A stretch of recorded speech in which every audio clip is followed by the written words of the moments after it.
Welcome to Managing Uncertainty, a podcast series from the experts at Bryghtpath discussing global risk, business continuity, and crisis management. Will you be ready to lead your organization through its critical moment?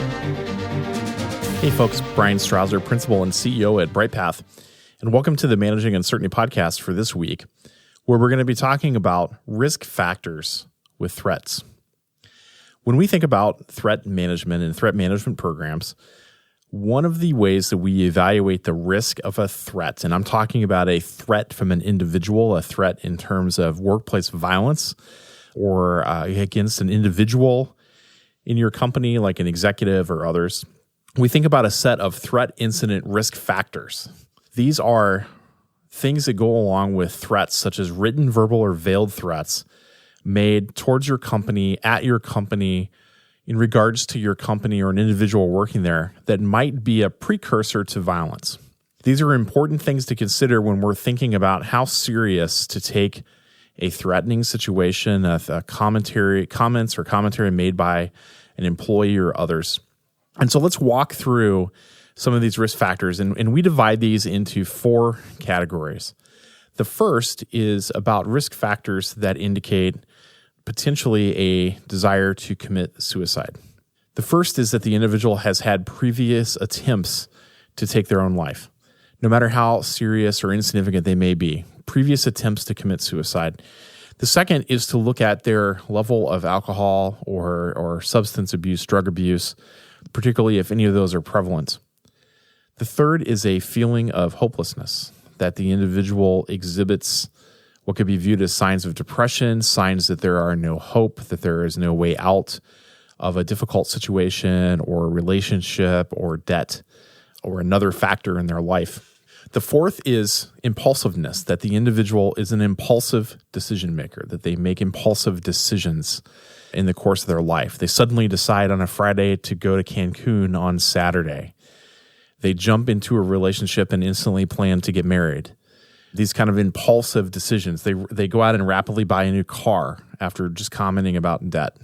Another high risk factor for suicide is a recent significant loss. This could be employment or a job. It could be a financial situation. It could be a relationship or a marriage or a close friendship that has ended. But have they had a recent significant loss? The next factor, and perhaps one of the most important factors when it comes to gauging the risk of suicide with an individual, is access to lethal means. Do they have the means available to them, easily available to them, that would allow them to take their own life? This could be ownership of a firearm. It could be talking about knives or suicide via gas or different ways that are out there that an individual might use and that they have access to. The next is another significant risk factor, and that is creation or verbalization of a plan, or perhaps a written plan or ideas that they have shared in a post on Facebook or other social media, in writing, in their diary that they talk about. But individuals who have made a plan and who have access to lethal means are at high risk of suicide, high risk of taking their own life. The next risk factor is lack of social support, that they don't have friends and family and others to lean on that are nearby. They don't have a close social network that serve as anchors to help them through a difficult situation. The next risk factor is withdrawal. And here we think about withdrawal from work, from relationships, from activities that they used to enjoy. And then lastly, a decline in their performance at work or in school or in other things that they do. So these are all risk factors that we would evaluate, that we see as a precursor to suicide. The two most important, again, are access to lethal means and the creation or verbalization of a plan. There are also a number of factors related to threats of domestic violence that we would talk about in a situation where domestic violence might be present. The first is the presence of weapons, firearms and knives being the most common, but blunt instruments are another. And of course, there's many things around one's home that could be used as a weapon. But we're really kind of focused on firearms and knives being present as a risk factor for domestic violence. The second is seeing harassing communications, phone calls, emails, text messages, notes, mail are rarer now as communication has evolved, but still show up in these cases. The third risk factor is recent breakup, a recent loss of the relationship is a triggering factor for domestic violence. The fourth is an increase in behavior and an increase in frequency around harassment, emotional and verbal harassment in particular. Then there's the obvious signs of physical violence, that the individual has a record, they have previously physically abused an individual, or they have a previous physical violence record or accusations in the past, whether proven or not. The next risk factor is substance abuse. Again, this is both alcohol and other drugs that could be a risk factor for domestic violence. The impulsivity or impulsiveness of the individual is also at play. And then lastly, there's a previous record of violating orders for protection, or a restraining order, as it's called in some jurisdictions. These are all risk factors for domestic violence that can be used as you're evaluating the threat, the risk of a threat of domestic violence from an individual. Usually you'll find this is directed at an employee, contractor at your organization, and you're evaluating this as the security manager, HR, or business leader, trying to understand what's the actual risk of this occurring. The third category of risk factors that we look at for threats are employee-on-employee violence, or if you're in an education organization, you also have to look at student-on-student violence, or some combination thereof. Employee-on-student, student-on-employee, third-party-on-employee, third-party-on-student, and vice versa. So again, the first is the presence of weapons. Again, firearms and knives being the two most prevalent that we're concerned about. The second is that there has been a direct and actionable threat made. Now, direct and actionable means that the threat is specific, actionable in that it contains enough details that you can understand the mechanism by which they intend to hurt the individual. This is very similar to what we talk about with suicide in terms of laying out a specific plan and verbalizing that plan. There's a big difference in saying, I'm going to kick his ass, and interpreting that as a threat, which to some extent that it is.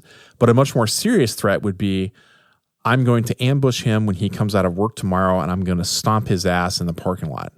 Well, that's a very different level of specificity, very different level of the plan than just saying, hey, I'm going to kick this person's ass. So the direct threat, particularly if that threat is directly made to the individual being threatened, there's a much stronger likelihood that something can happen.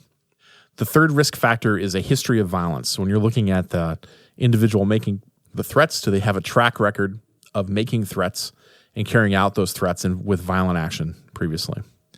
The fourth is a perception of injustice or perceived injustice from the threatening individual, that they feel like they've been harmed or wronged by the individual they're making the threats at, or by your institution or organization.